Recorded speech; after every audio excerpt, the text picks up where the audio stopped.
Hey guys, so I conducted a poll on my channel a couple days ago when I asked people what they would rather see, and it was between a Raw review and a Dynamite review, and Raw review won out in the landslide, so I'm going to be reviewing Raw from last night for all of you. So, starting out, I wanted to talk about the presentation of the show, first and foremost.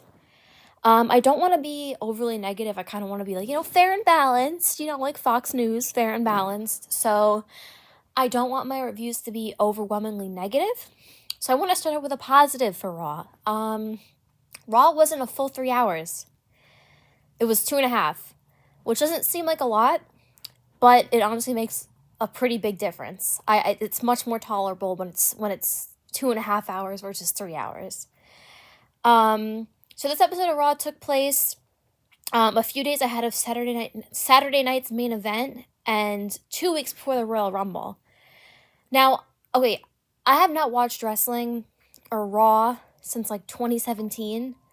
So if anyone could tell me is Saturday night main event, is it a pay-per-view or is it just a glorified house show? Because my dad watched Saturday night's main event back when he was growing up. But I'm not sure if this is the same thing or they just slapped the name on this. I don't know. So if someone could help me, please, that would be much appreciated. Okay, now we have to get into the more of the negative side of things. Number one, I'm not a big fan of how the show looks. First of all, they keep the crowds unlit for some reason now. I don't like that. The ring, it's a black mat with advertisements all over it for Snickers and Cricket Mobile. The ropes are white, which it's a stupid thing to bitch about the color of the ropes on a wrestling show, but it just looks communist and stupid. There's no ramp. They just kind of walk out onto the floor. The Titantrons, back in the day, the Titantrons used to have clips of the wrestlers doing maybe cool spots or cool moves, and it's just their name flashing over and over again. I think that's kind of lame in my opinion. Music choices are pretty bad. I know back in the day wrestling used to use butt rock, and I know that's not the most popular thing going nowadays, but the music that they use is a weird excuse me, it's a weird corruption of pop, hip-hop, and EDM. None of the themes are memorable. The only memorable themes are the ones that, older wrestlers are coming up to, the ones that they had used. There's no memorable themes, in my opinion, that are new. Yeah, so that's my gripes with the presentation of the show and the music. I don't mean to nitpick. I don't mean to bitch. I want to be not that overly negative, angry reviewer type, but I just had to point that out. So commentary was Wade Barrett and Michael Cole. I was kind of disappointed Pat McAfee wasn't on tonight because I like him.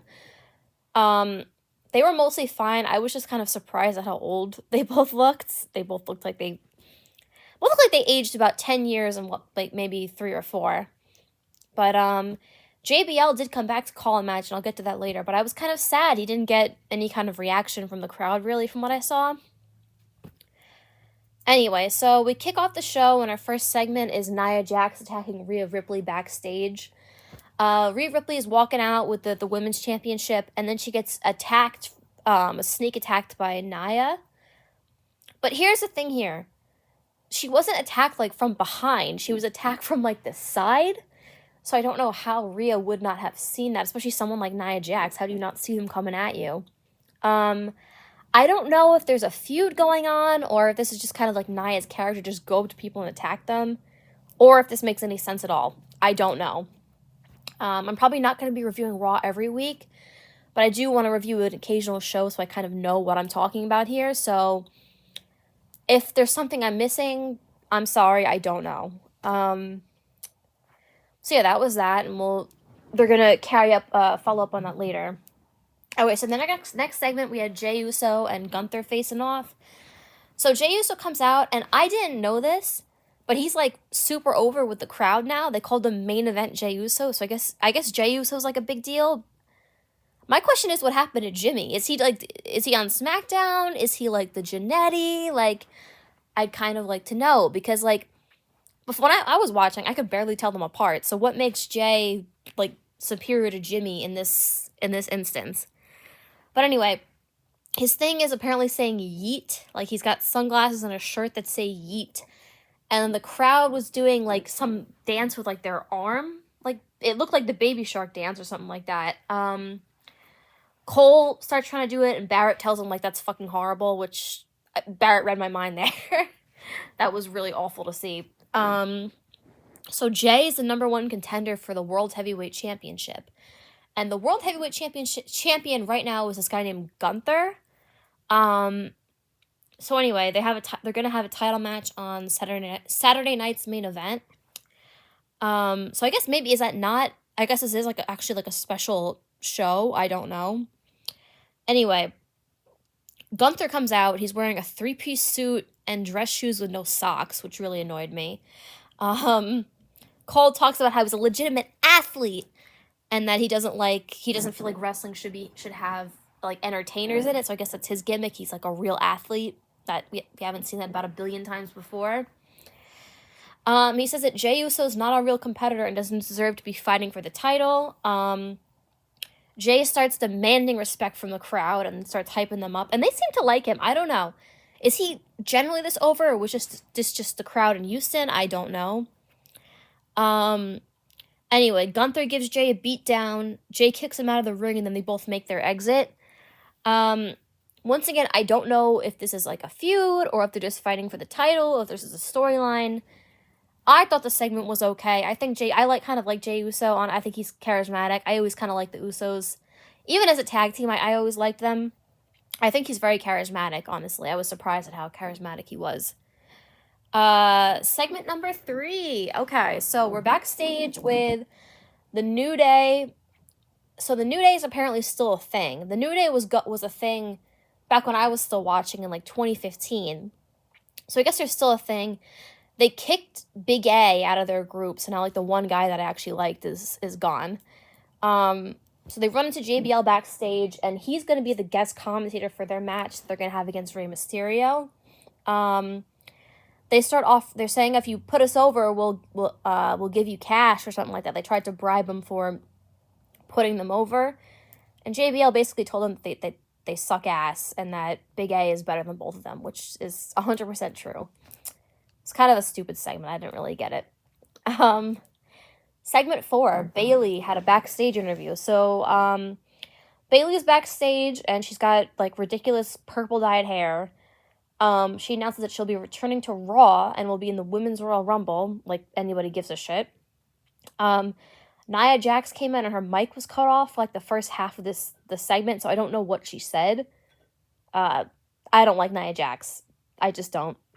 So our first match of the night is Kofi Kingston versus Rey Mysterio. Okay, so the New Day come out. I'm not sure what their gimmick is anymore, because now they're like edgy heels. They're not like these like goofballs anymore, but they still have like the unicorns and ponies like in their Titantron. So what are they supposed to? I never really got the New Day, and now I especially don't get the New Day. Xavier Woods was wearing these really awful chartreuse pants for the whole segment. I didn't like that. Kofi starts yelling at JBL to give them back the $2 that they gave him. Stupid. Cole and JBL, for the most part, were just goofing off like it was still 2014 for most of the match. Cole says that Kofi was a future Hall of Famer, and I just wanted to die hearing that. Mysterio won the match. The match was fine. It was nothing special. Xavier and Kofi gave him a beatdown, and then the LWO came out to help Mysterio. I forgot that they said the two guys' names, but I honestly forgot. But I don't know, is this like a new stable, or is this like an offshoot of like the Eddie Guerrero WCW stable from back in the day? I don't know. So someone fill me in. Once again, this segment was whatever. I don't care about the New Day. I think are people sick of them, or do people actually like them? Because I kind of feel like if the same stable was around for 10 years, I would just feel so fatigued. So this is another segment. So we go backstage, and there's a stable called American Made. So the stable is led by this Kurt Angle ripoff named Chad Gable. There's 2 big guys in the group, and then a girl who looks like Beth Phoenix. They kind of look like they're like a ripoff of Team Angle from back in the day. I'm not sure if they are, but it's a little like uncanny valley, like a little bit weird for sure. And it made me think of something. Whatever happened to Kurt Angle's like black son, Jason Jordan? Is he still around, or did he get buried? Like, what's he up to? Is he in AEW? I guess, did he suck that badly that they just got rid of him? Anyway, apparently American Made lost the match last week, so now they have to learn about Lucha Libre. Gable wants to talk to Dominic Mysterio because I guess Mexican plus being Rey's son equals he's an expert on Lucha Libre. Alright, so I went to go eat dinner for this segment. It was a segment with Sami Zayn and Kevin Owens, so I'm kind of happy that I missed it, but all I saw was that Sami Zayn had grown a big giant beard, and he still comes out to the same shitty song that he was before. So I don't know what happened in this segment. I don't care to find out either. Okay, so our second match of the night was Nia Jax versus Bayley. So Bayley lost her first match on Raw by getting basically Nia Jax just sat on her, because Nia Jax's finisher is like the Banzai drop. She just sat on her face, and that ended the match. So Bayley loses her first match on Raw, and it doesn't really seem like they're going to do anything with Bayley based on this. I feel like she's going to be a jobber. Rhea Ripley comes back to seek revenge on Nia for attacking her earlier. A big brawl ensues with security trying to break them up, and then they set up a match for Saturday night's main event. So like I said, I don't know what the plan is with Bayley. Are they just going to come? She could be like enhancement talent, I guess. I have no idea.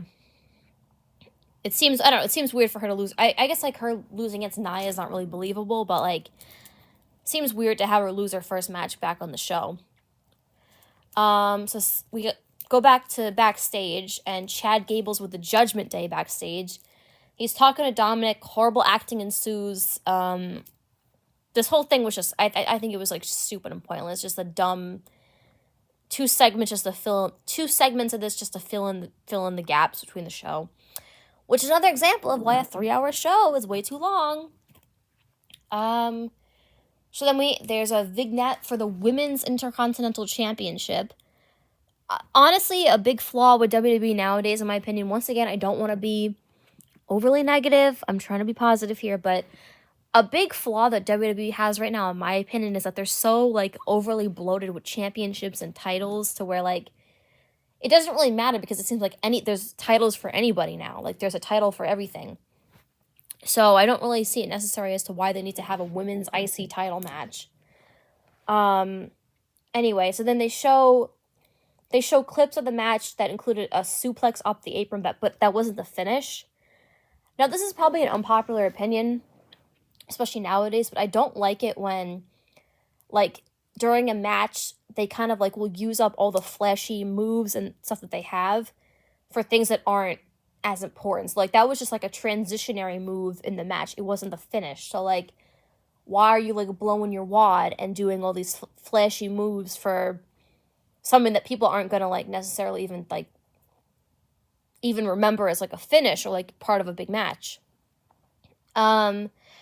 So Cole brings the fans back to the 1960s with a Martin Luther King video package. This was so heartfelt and so progressive that it makes you forget that WWE has pretty much buried all their black wrestlers and didn't have a black champion until they were pretty much pressured into doing it. That was very sweet. All right, so our next segment, so I had to go pack my lunch for this segment, so I didn't see it, but fear not, because Righty came in. Yes, Righty watched wrestling from 2025 and took these notes for me. So he was a big help. Now, if this write-up sounds overly negative, do not blame me. I am blaming Righty. Righty wrote this section of my review. Okay. So Sami Zayn and Seth Rollins are backstage. They both talk about how much they respect each other, but also how they're going to throw each other out in the Rumble. Karrion Kross is backstage smiling. I didn't know he was back, honestly. I thought he got released. So if he's back, I just don't know what the plan is for him or if they're setting up for some kind of angle. It kind of seems like they're never really going to give Kross, like, his due. I don't know. I don't trust him after how they handled him the first time, so I don't know if this is setting up for anything.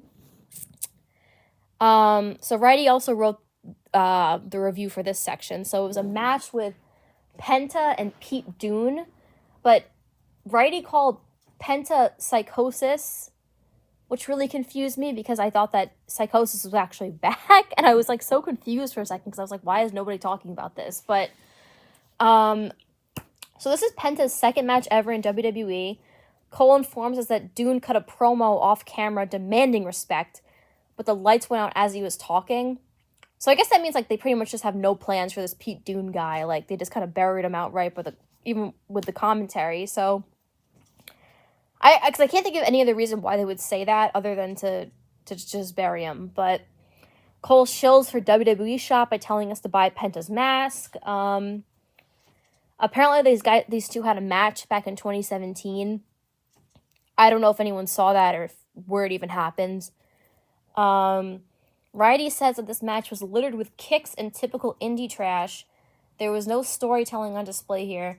Penta breaks into a flurry of high-flying moves both in and out of the ring, but Dunne recovers from them all like it's nothing. Penta picks up the win for the match.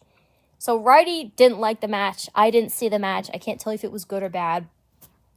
All I can tell you is that people seem to really like this Penta guy. And when he came back, he actually had when he came for the first time, he had a pretty cool entrance with, like, pyro. So it's good to see they're willing to put effort into just big people coming in. Because, like, they got rid of pyro after a while, and I never liked that. I was like, this is, like, it's supposed to be a big show, It's supposed to be, like, the showcase of the Immortals, and they don't, do anything special anymore. Okay, so I'm back for the show. I came back. They aired a vignette for Logan Paul. Logan Paul announces that he's going to be making his first appearance on Raw of the new year. He pretty much displayed more charisma than most people do on this roster. Why do people hate him? He seems good. I don't know. He seems like he's good. I don't know. Cody Rhodes also announces that he'll be on next week. I'm surprised he hasn't been already. I'm surprised they didn't bring him out for the first episode of the new year, but I guess they wanted to wait. I don't know what the plan is for him. Alright, so next thing we do is a CM Punk interview. So he makes his entrance through the crowd. He's getting interviewed on the top of the bleachers. He talks about how much he loves being in Dallas, for that cheap pop. He talks about how he's going to win the Rumble, and he specifically called out Reigns and Cena. And I was only, like, halfway paying attention. And like I said, I haven't watched in a very long time. So I thought initially that he meant he was going to be in, like, a triple threat match with Reigns and Cena, but apparently he isn't. And that kind of sucks, because I feel like that could have been, like, really exciting. But no. Anyway, I do like to see Punk. I like how he talks. I like his promos, but it does seem like he's kind of relying, I guess because he's face right now, he's kind of relying on, like, the cheap heat or the cheap pops. The interview made a bunch of really stupid faces the entire time. I didn't like that. And that's pretty much all I have to say about this segment. Alright, so our fourth match of the night is a women's tag match between Damage Control and the Pure Fusion Collective. Okay, so that's, like, one of the worst names for a stable I've ever heard in my life, but the women in it are just, like, complete bruisers. They look like they belong in the WNBA, and it's not believable at all that these Damage Control girls could beat them in a fight. But one thing I noticed that is kind of, like, random is I thought the referee in this match looked a lot like Alicia Fox, and if that is Alicia Fox, they should bring her back, because I always thought she was good, but I don't think it actually is. It just looked a lot like her. So Damage Control wins, and apparently this was a payoff for a backstage beatdown that happened over a month ago. That's really good storytelling there. I'm blown away. So the main event of the night was Seth Rollins versus Drew McIntyre. So this is, I don't think there was a storyline or a feud here. They said this was a WrestleMania rematch, but WrestleMania was, like, 9 months ago at this point, so I don't know why they're doing it now.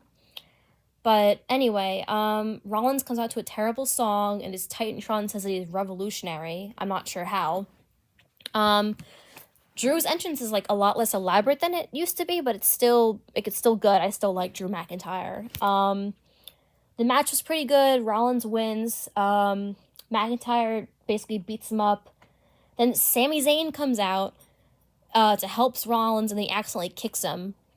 The show ends, and Zayn's like kind of like trying to explain to him that it was an accident, and then it goes off air. So I guess maybe they're setting up for some kind of feud or angle with Rollins and Zayn. I'm not sure. I don't like Sami Zayn at all. I never did, so I'm not too excited for that, but it might be a WrestleMania match, a WrestleMania rivalry. So that was the show. In my opinion, it was okay. I feel like Raw isn't something that I need to watch every single week, though. There wasn't too many, like, must-see moments, in my opinion. A lot of, like, stupid filler kind of in between, which I guess that's kind of how it's always been. Matches were good for the most part. I thought the matches were pretty good. Excuse me. Like I said, I was trying to be kind of showing you the good and the bad. I do think they should stick to making it just 2.5 hours, because I understand they make so much money with the commercials, and that's another thing as well. Like, the show is so, even on Netflix, it's so bogged down with commercials. It's like commercial after commercial after commercial, and it's commercials for their sponsors and, like, their WWE shop and promoting all these different things. And I get it, you need to make money, but, like, it's to the point where, like, you can't even really enjoy the show because it's so bogged down with commercials. So that was my first ever Raw review. I never reviewed Raw because it was 3 hours, and it used to go off at, like, 11:15 every night, back when it was on USA. So, like, it was honestly very hard for me to review it, but hope you all enjoyed this, my first ever Raw review. I hope I wasn't too overly critical. I kind of hoped that I sounded like I knew what I was talking about. I give this show, like, a B-, I guess. C+, B-, somewhere around there. They say C's get the degrees, so it's not entirely bad. Anyway, hope you all enjoyed this. Thank you. And possibly we'll be reviewing Dynamite soon.